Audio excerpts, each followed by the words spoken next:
Hey guys, so today I quickly want to compare the Galaxy S4 on Android 4.3 versus my iPhone 5 on iOS 7 Beta 2.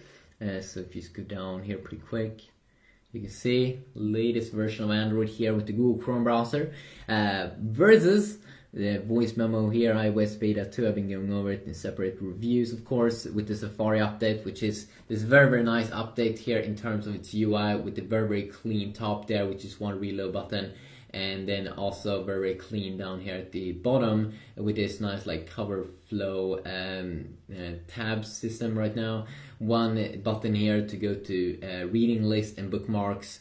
And then one tap in here in the middle for all of your sharing, and then for the Mac keys, like everything that you would want to have in a UI feel and look.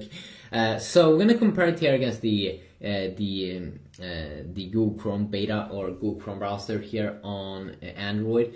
So it also has a very clean UI. I think this is probably even better in terms of its UI because up here at the top it looks very similar. But they made it a little bit more clean and removed all the messiness down at the bottom, and you just have one clean button here with reload that you usually use, and then tab system that is amazing, where you can just remove a page easily, just like so. You can open up a new tab, and the tab system is just amazing. It looks cool, it loads quick, and it just works. Where is all the good thing with Android is usually you have a menu key down at the bottom, so here's where they can hide all of the things, like you can just add a page to your favorites. They have a cool feature in Android I don't think you get in iOS, which is find on page. So if you want to find a specific text, you can easily do that. So extremely cool and useful. Also what I do like usually with Android is that you have a request desktop site, so if you don't want to see the mobile website, if you always want to have the real full experience that you usually probably want to have when you have a big phone like the Galaxy S4, then that is also an extremely useful little feature there.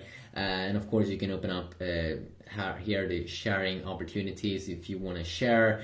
Incognito tab if you want to browse safely, if you want to search for porn or something, you don't want to save any history, then that's pretty useful. It's also available here on the iPhone.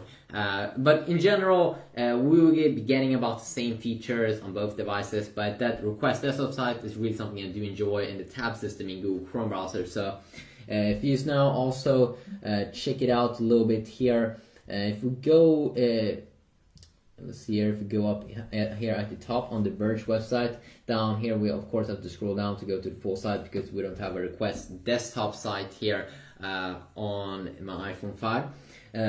What I love also here more, both UIs is kind of disappearing when you are going down. You can see that it did fully disappear, so you don't see what website you're on, but it gives you full experience here, full browsing experience.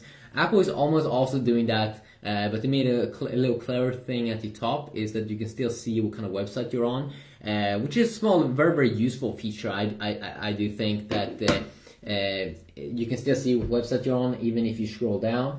Let's also try to load some stuff here, and I will show you also one thing more also that I do enjoy here about Apple. So we're gonna load up this little thing here, this article.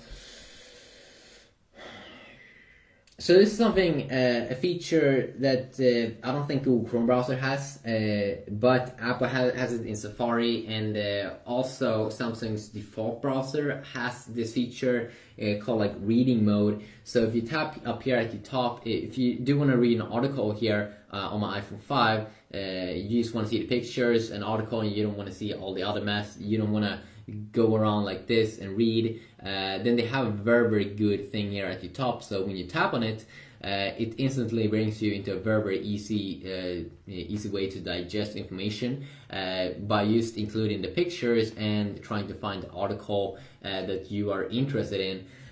Now if I want to do the same thing here, I'm pretty sure I can't do it in the Chrome browser. But if I would be on the TouchWiz browser, that is what Galaxy S4 is being shipped with most of the times, then I would have a feature up here at the top, just as with the iPhone. I do really like it, and also HTC has a similar feature called text reflow, which will basically reflow text. So if you zoom in like this, it will reflow the text, so you don't even have to think about it. So that's just a killer feature that I do believe that a lot of people enjoy a ton. Also, what I do like here with the iPhone browser, of course, this may not have that much to do with the browser, but white color really do look white on the LCD display. Looks way more white here, way more brighter also than in the S4's AMOLED screen here when we are reading a lot of text. And this also comes down to when we are reading, just in general, LCD displays are really good at displaying the color white. In terms of smoothness and all, of course, let's see here, of course we need to exit out of reading mode. If we are on top of a page or on a text,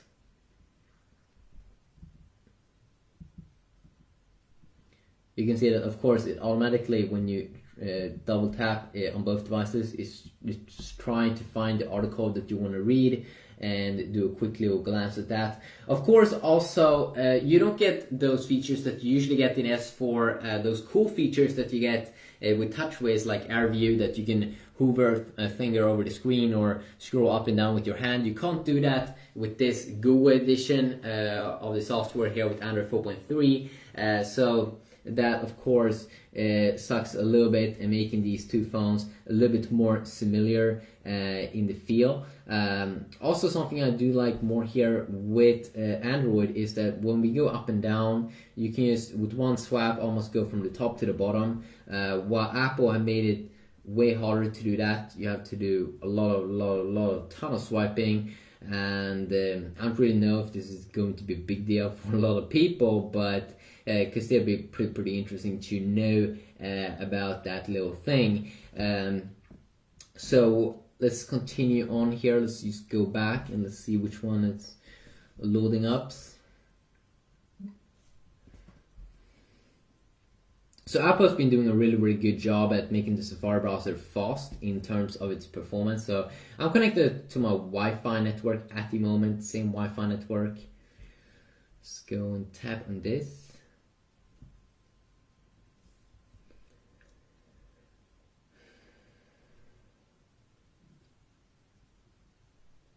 There you go, it's instantly loaded here.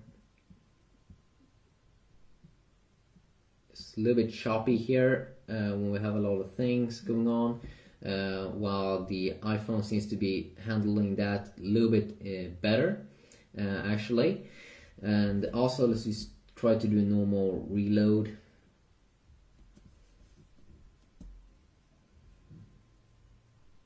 So I still do believe that even though I did click on the iPhone Pro a little bit slower there, it was still quicker at loading up. So it does actually feel like, in general, that speed here is a little bit snappier on the iPhone, like rendering and such.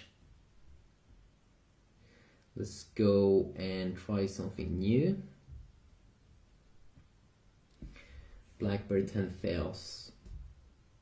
That's something interesting. So we tap on that.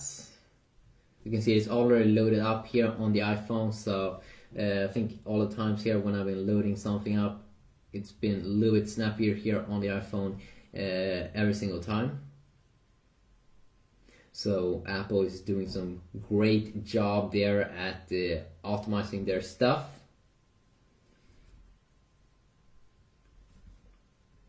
Go and tap in this. About the same, maybe a little bit quicker there in terms of rendering there first on the S4, and also in terms of you get 1 inch bigger screen, of course, with the S4, and that will you will definitely notice a difference here when we're putting them side to side by each other. That it is definitely bigger, but then it also has a very slim form factor on the sides. But if you've never been handling big stuff, then maybe you should try it out first. And don't you try out the S4 for 5 seconds, but really try to use it. See here, if we go in, for some reason it feels like it's just a little bit snappier here in terms of when we are going around and everything, handling different objects here on the iPhone.